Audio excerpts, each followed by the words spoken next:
इसी द्वारा जो है सैम्पल क्वेश्चन पेपर हर सब्जेक्ट का पब्लिश कर दिया गया है उसके अंदर से भी सेंट्रल बोर्ड में।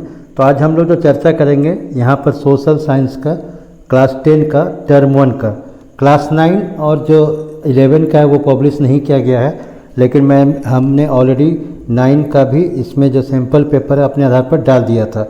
और जो क्लास 10 का जो सैम्पल पेपर था मैंने अपने से क्वेश्चन सेट करके जो गाइडलाइंस था सीबीएसई का उसके आधार पर 2 क्वेश्चन पेपर मैंने अपलोड किया था। तो यहाँ पर वो उसी के कड़ी में ये तीसरा है और जो सीबीएसई के द्वारा पब्लिश किया गया ये पहले है। और यहाँ पर क्वेश्चन पेपर के साथ मार्किंग स्कीम था तो मैंने डायरेक्ट मार्किंग स्कीम को उठाया है। टोटल टाइम्स होगा 90 मिनट्स का और जो मैक्सिमम मार्क्स होगा 40 होगा। यहाँ पर जो सीबीएसई ने जो पब्लिश किया है जो मैंने भी पहले दिया था, ये गाइडलाइन को समझना अच्छी तरह से जरूरी है। Question paper contains 4 section, 4 section होगा।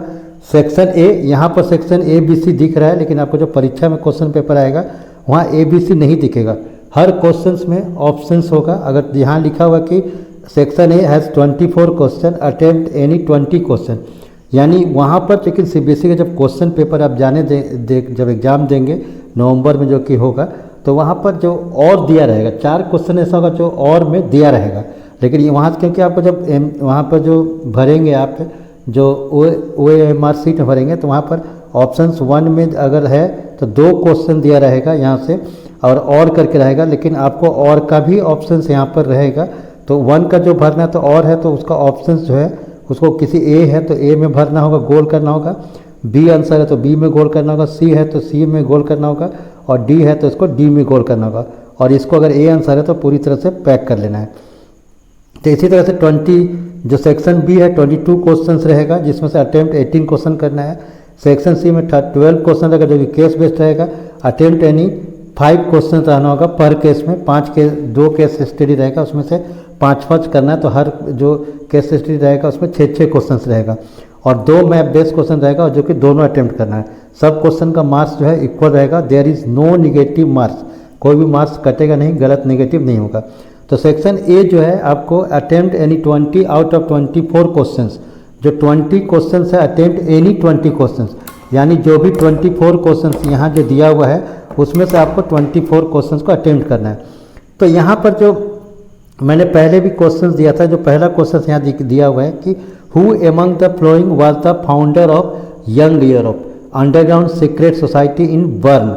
तो बर्न यहाँ पर है तो वहाँ पर देखेंगे कि यहाँ पर किसने यंग यूरोप का स्थापना किया था बर्न में, तो जेएसपी में मैंजनी था और उसने यंग इटली का भी स्थापना किया था। याद रखिए यंग इटली भी होगा तो उसका भी जेएसपी में मैंजनी का होगा और उसका जो डिस्क्राइब करके पूरा जो हिस्ट्री बुक हमारा पेज नंबर 20 में दिया हुआ है। तो यहाँ पर मैंने आंसर भी यहाँ पर दिखा दिया है आपको। फिर क्वेश्चन नंबर 2 है कि which of the flowing was, अगर इसमें गौर करेंगे कि which of the flowing was the result of the act of union 1707। तो ये अगर आप देखेंगे तो पेज 22 में दिया गया है। तो इसमें से कौन सा घटना घटा था जो 1707 में एक यूनियन लाया गया था, एक्ट लाया गया था। तो यहाँ पर था यूनिफिकेशन, ऑप्शंस बी होगा unification of the kingdom of Great Britain. फिर यहाँ पर तीसरा जो identify the correct statement with regard to Zollverein. तो जुलेबेरियन आपको याद होगा कि जब यहाँ पर जब जर्मनी का यूनिफिकेशन हो रहा था तो वहाँ पर जुलेबेरियन जो एक प्रकार का टैक्स था तो वो करेक्ट स्टेटमेंट उसका क्या है। तो यहाँ पर आप देखेंगे कि ये it was the custom union at the initiative of Prussia. तो प्रूसिया का जो लाया गया था और इसका पूरा डिटेल जो है पेज नंबर 10 में आपको दिया गया है।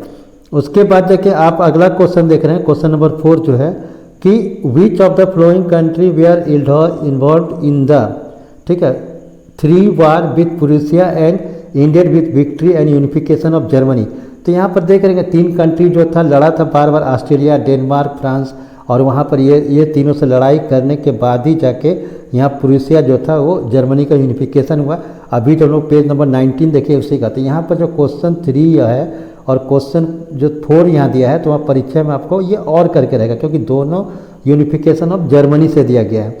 फिर क्वेश्चन नंबर अगर आप 5 देखेंगे तो identify the ideology under which people demanded freedom of market in the early 19th century.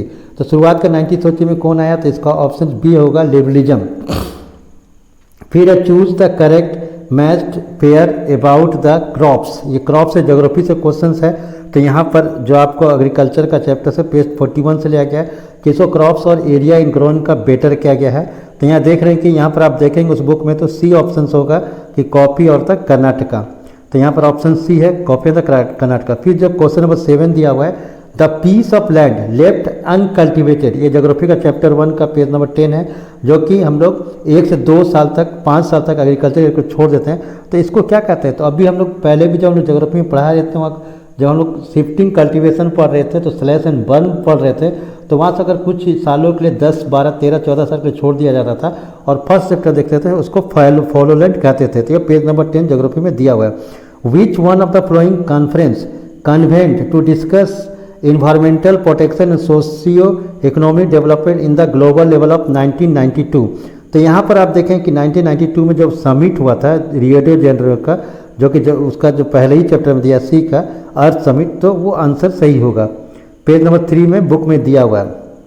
फिर India has land under a variety of relief features, India का जो जमीन से बहुत फीचर्स है, अलग अलग फीचर है। तो which of the following feature ensure perennial flow of some rivers, तो परनियल फ्लो जो रिवर्स होता है जो हमेशा पानी बहते रहता है, provide facilities for tourism and ecological aspect. तो ये माउंटेन्स आंसर है, पेज नंबर 5 में ऑलरेडी ज्योग्राफी का दिया हुआ है। फिर क्वेश्चन नंबर 10 देखते हैं कि which one of the flowing human activities has contributed significantly in land degradation, कि जो जमीन जो घसक जा रहा है, जमीन का जो कैपेसिटी है वो खत्म हो जा रहा है, तो वो बड़ा चीज़ है। पेज नंबर 10 में लिखा है डिफॉरेस्टेशन, ऑप्शन ए होगा।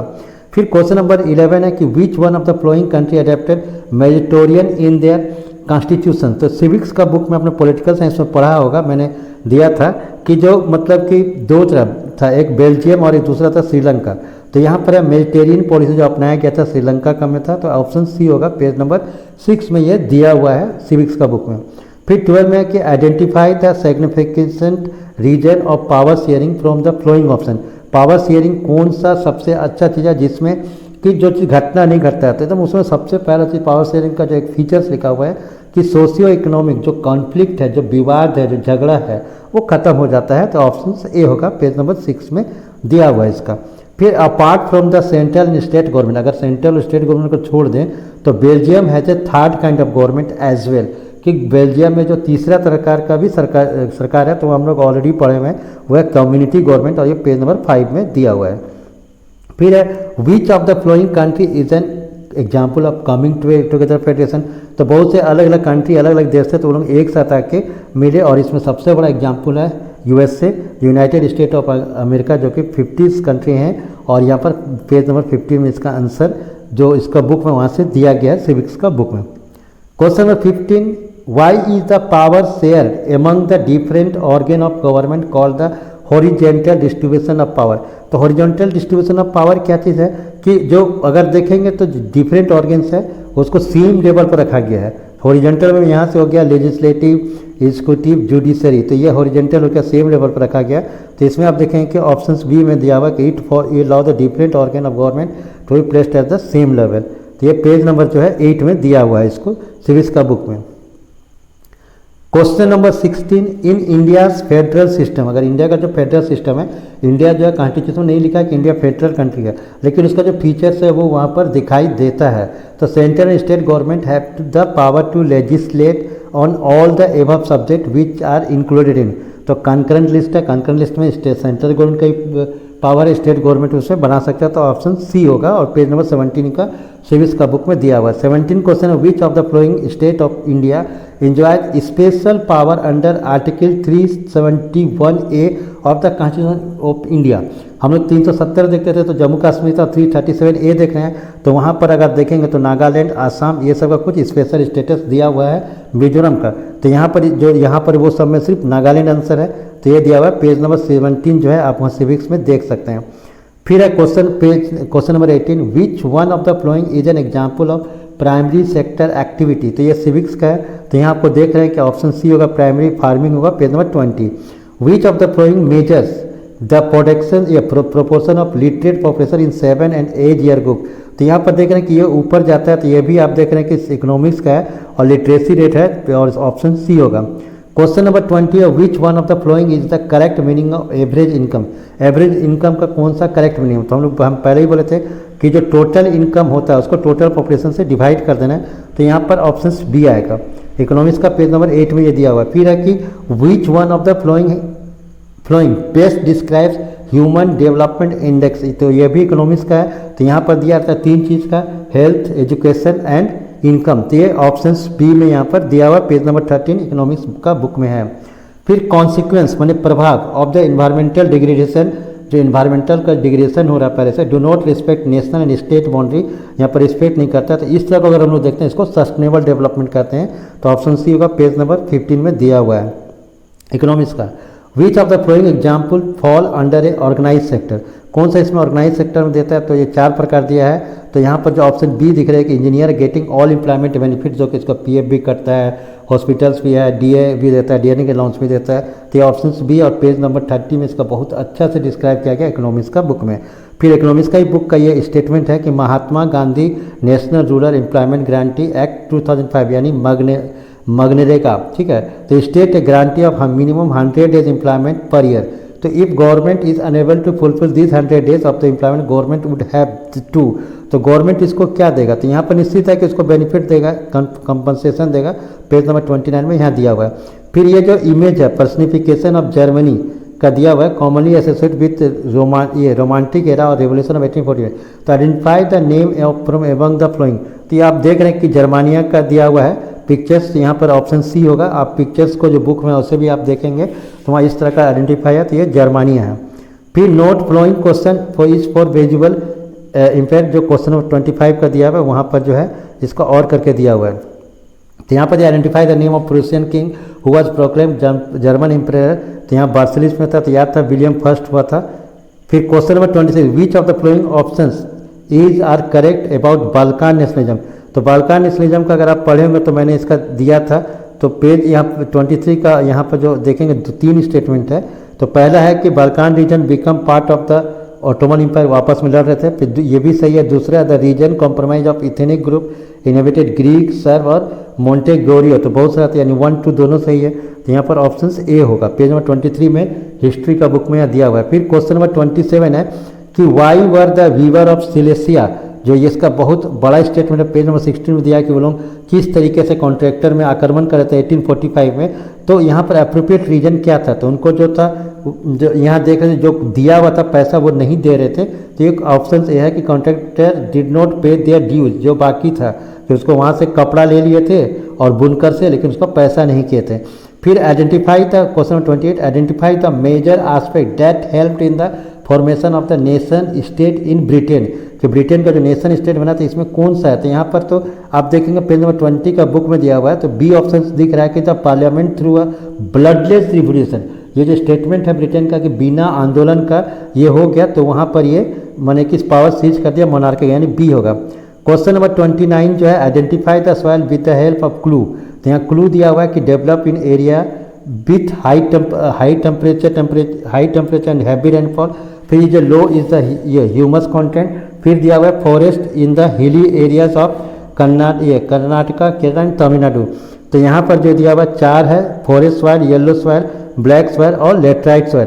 तो ये ऑप्शन डी होगा पेज नंबर 10 का ज्योग्राफी बुक में ये दिया हुआ है। Laterite soil which one of the following category of source can we put the tidal energy, tidal energy देख रहे हैं, तो यहाँ पर रिन्यूएबल रिसोर्सेज है, तो यहाँ ऑलरेडी ऑप्शन ए होगा पेज नंबर 5 का ज्योग्राफी में दिया हुआ है। Question number 31 consider the following statement on power sharing, power sharing के बारे में select the answer using the code given below. तो कोड 1 में दिया हुआ है कि यहाँ पर जो है it is a good for democracy, तो ये तो सही है कि ये था। फिर वहाँ पर दिया हुआ है दूसरा कि it create harmony in different को, ये भी सही है। फिर तीसरा it bring transparency in the government, ये भी सही है। फिर चौथा दिया it bring socio political competition नहीं होता है, यहाँ पर कॉन्फ्लिक्ट को दूर करता है, तो ये ऑप्शन गलत है, यानी 1 2 3। तो 1 2 3 ऑप्शन ए दिख रहा है, तो ये पेज नंबर 7 में दिया हुआ है सिविक्स का, वहाँ से ऑप्शन आप ए लिख सकते हैं। 32 how judiciary act as an umpire in the federal nation, कैसे एम्पायर का भूमिका निकालता है? तो यहाँ पर कोर्ट होता है, वो कॉन्स्टिट्यूशन में क्या लिखा है उसके बारे में जानकारी देता है। तो ये पेज 24 का सिविक्स में दिया हुआ है, यानी ऑप्शन डी होगा। फिर 2C स्टेटमेंट यहाँ पर दिया हुआ है। 33 से जो है स्टेटमेंट्स है, एक असर्शन है, दूसरा रीजनिंग है। तो असर्शन जो अगर ये असर्शन सही होगा तो आप माने कि और रीजन भी सही होगा, तो यहाँ पर दिया हुआ ABCD में क्या आंसर होगा? तो यहाँ दिया हुआ Sri Lanka adapted Sinhala as the only official language of the state. तो वहाँ पर आप देखेंगे कि ये ट्रू है, स्टेटमेंट सिविक्स का बुक में पेज नंबर 3 में देखेंगे।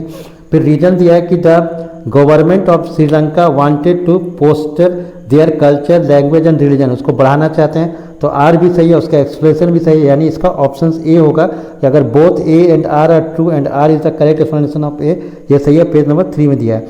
फिर यहाँ पर match the column item given below, तो इन्फॉर्मेशन टेक्नोलॉजी, तो ये रिसीवर सब्जेक्ट है यानी 1 का 4 होगा। फिर पुलिस जो है ये स्टेट लिस्ट है तो 2 का 3 होगा। और जो एजुकेशन है ये बने कि कंकरेंट लिस्ट है, दोनों बना सकता है। फिर 4 यानी ऑप्शन ए जो है यहाँ पर दिया हुआ नहीं, ए करेक्ट होगा, पेज नंबर 15 का सिविक्स में दिया हुआ है।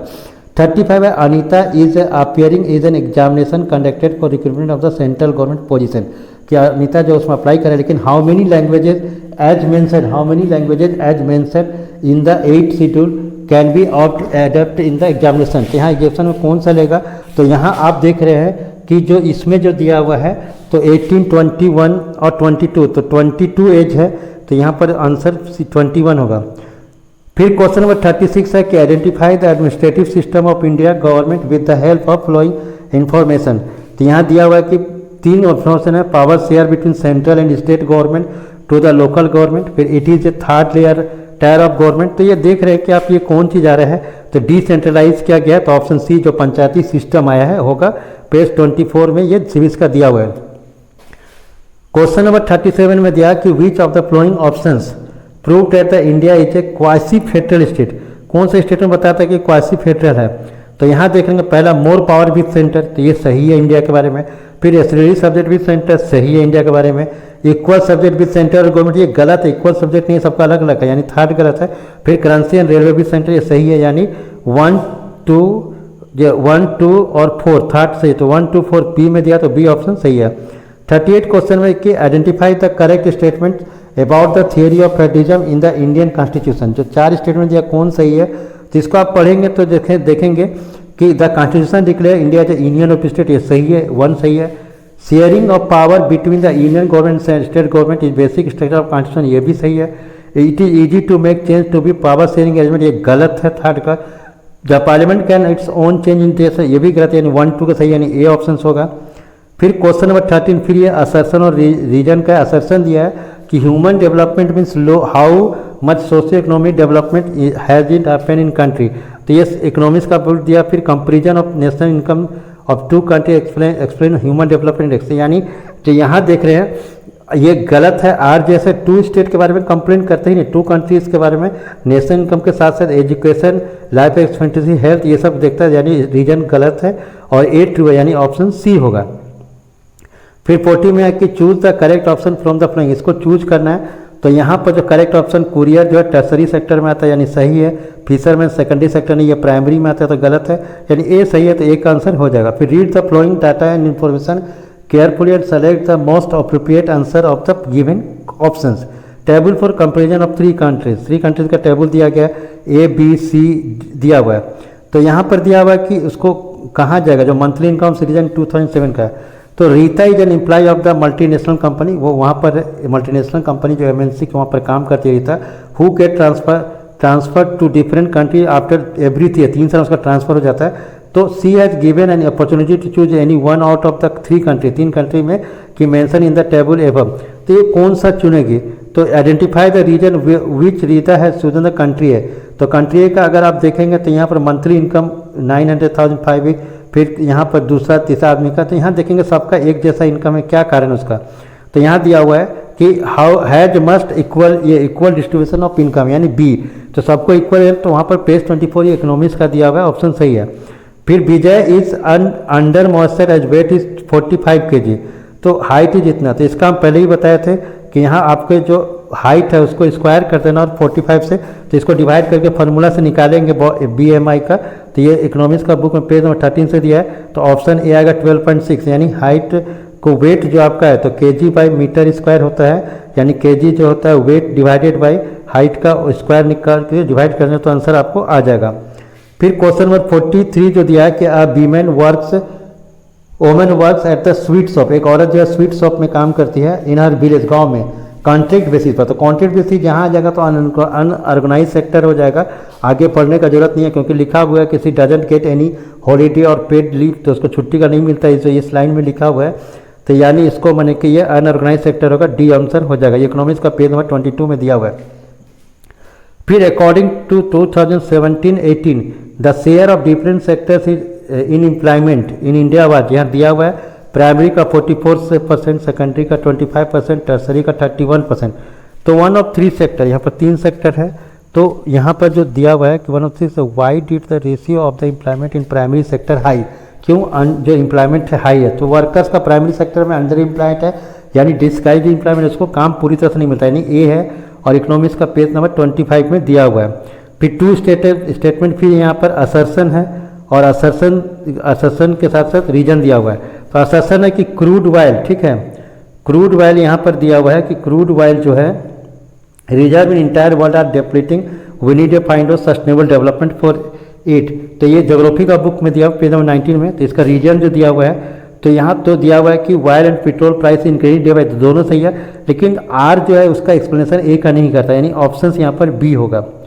फिर a man is employed 46 question number है ऑन फूड प्रोसेसिंग फार्म। तो फूड प्रोसेसिंग फार्म जो होता है वो माने कि अगर फार्म्स है and where he has to lot of manual work, जो हाथ से काम करना होता है। तो he is wife daughter also helping. तो यहाँ पर दिख रहा है डिस्गाइज अनएम्प्लॉयमेंट दिख रहा है, तो यानी यहाँ पर डिस्गाइज एम्प्लॉयमेंट ऑप्शन ए में, यहाँ प्रिंटिंग मिस्टेक हो गया, UN दिखाएगा, डिस्गाइज अनएम्प्लॉयमेंट 46 का ए का। फिर सेक्शन सी है, यहाँ पर केस स्टडी दिया हुआ है। तो यहाँ पर केस स्टडी दिया हुआ, इसमें से 6 क्वेश्चन है, तो 5 आपको आंसर देना है। तो Grimm's fairy tales is familiar name in the Germany. तो यहाँ पर फेरी टेल्स जो है ये जर्मनी में एक इक्वल नाम है। The brother Jacob and Wilhelm Grimm were born in German city of Hanau, तो वहाँ जन्म हुआ। तो while both of them studied law, दोनों कानून का पढ़ाई कर रहा है। They soon develop an interest in collecting wild folk, ये ओल्ड फोक टेल्स। तो ये हम लोग जहाँ पर बढ़ रहे हैं तो नेशनलिज्म इन यूरोप का चैप्टर का पढ़ रहे। They spend 6 year travelling from village to village talking to people and writing down fairy tales, जो पुरानी कथा उसको लिख रहा है, which were handed down through the generation. So these were the popular both the children and adults in 1812। ठीक है, यहाँ पर देख रहे हैं publish the first collection of tales and subsequently both the brothers become active in liberal politics. तो यहाँ पर ये दिया हुआ है। तो यहाँ पर जो क्वेश्चन है इसको आप पढ़ेंगे तो ग्रीम जो brothers also saw French domination to threat the German culture दिया हुआ है। तो यहाँ क्वेश्चन से पहला जो है कि why did German brothers give the tale and radical form without changing their folkloric character. तो क्यों कर रहा है, तो collection enjoyed wide distribution in Germany. तो ये पेज नंबर 15 में दिया हुआ है, यहाँ पर देखेंगे तो ये ऑप्शन ए होगा। फिर दिया हुआ है कि द इम्पैक्ट 48 क्वेश्चन नंबर कि the impact of the literacy contribution of Grimm brothers. तो यहाँ देख रहे हैं कि प्रमोशन ऑफ इथेनिक बिगिनिंग होगा, ये भी पेज नंबर 15 दिया हुआ है। फिर फिल इन द ब्लैंक्स जो दिया हुआ है कि the work of the Grimm brothers influence the inspired people to collectors, तो they believe in the spirit of, यहाँ के रिस्पेक्ट करता है तो कल्चरिज्म, ये ए होगा, ये भी पेज नंबर 15 में दिया हुआ है। फिर यहाँ पर जाए कि why did the foreign domination was consider to threat their national building, जो फॉरेन कंसिडेंस कब्जा कर रहा है तो वहाँ पर क्या हो रहा है, reason of native values and ethnic, तो ये भी पेज 15 में है तो बी होगा। फिर how were the German able to connect with their own culture, कैसे जो जर्मनी है वो अपना ओन कल्चर को कलेक्ट करता है with the reference to the abstract about. तो यहाँ पर दिया हुआ है तो बी टॉपरेटर ऑप्शन। तो यहाँ 4 ऑप्शन दिया हुआ है, तो इसमें सी देखेंगे कि through the feeling of the collective belonging, तो यह भी पेज 15 दिया है। फिर 52 क्वेश्चन है, 2 statement are given in the, यहाँ पर असर्शन और इसका है तो असर्शन दिया है कि रेजिमेंट, तो regimes of 1850 did not tolerate criticism dissent, ये सही है। कंजर्वेटिव रिजिम्स वेर ऑटोक्रेटिक, तो दोनों सही है, तो यानी ऑप्शन ए होगा, ये कर रहा है। फिर read the source given below, तो यहाँ पर फिर दिया हुआ है, तो यहाँ पर दिया हुआ है कि there had been gradually shift from the cultivation of food grain और to cultivation of fruits vegetables. तो यहाँ पर इसको आप पूरा पढ़ेंगे तो यहाँ पर देख रहे हैं फूड का दिया हुआ है, तो यहाँ पर ये क्या होता है ज्योग्राफी का बुक से है। तो one can infer the following from, तो यहाँ पहला जो 53 का ऑप्शन है तो डी सही होगा कि soil degradation extreme green revolution हुआ है। फिर 54 का दिया हुआ कि फ्लोइंग स्टेटमेंट जो find the incorrect from the given options, तो 4 ऑप्शन में देखेंगे तो यहाँ पर देखेंगे कि 1 2 जो है इनकरेक्ट दिया हुआ है। फिर 55 दिया अकॉर्डिंग टू द इन्फॉर्मेशन, तो इस इन्फॉर्मेशन को फिर से मैं यहाँ पर चालू कर देता हूँ कि इस इन्फॉर्मेशन को एक बार आप अच्छा से देख लेंगे। ये इन्फॉर्मेशन दिया हुआ है, इसको ठीक से पढ़िए आप कि there has been a gradual shift from the cultivation, इसको एक बार फिर से पढ़ लीजिए अच्छा से।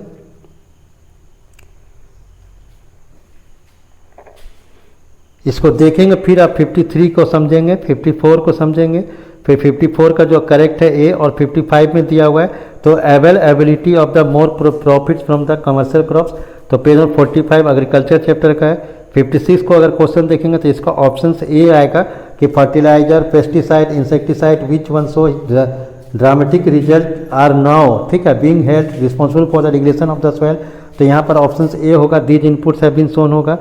फिर 15 दिया हुआ है कि there are state in India which are using fertiliser, तो हरियाणा और पंजाब का ये वहाँ पर स्टोरी दिया गया है, तो ये डी है, पेज नंबर 45 का है। फिर food production provide base of food security, तो यहाँ पर दिया हुआ है क्वेश्चन को देखेंगे, चूज द करेक्ट ऑप्शन, तो यहाँ पर 4 ऑप्शन, लैंड यूज पैटर्न, तो यहाँ डी जो दिया हुआ है कि which more income and high profit होता है।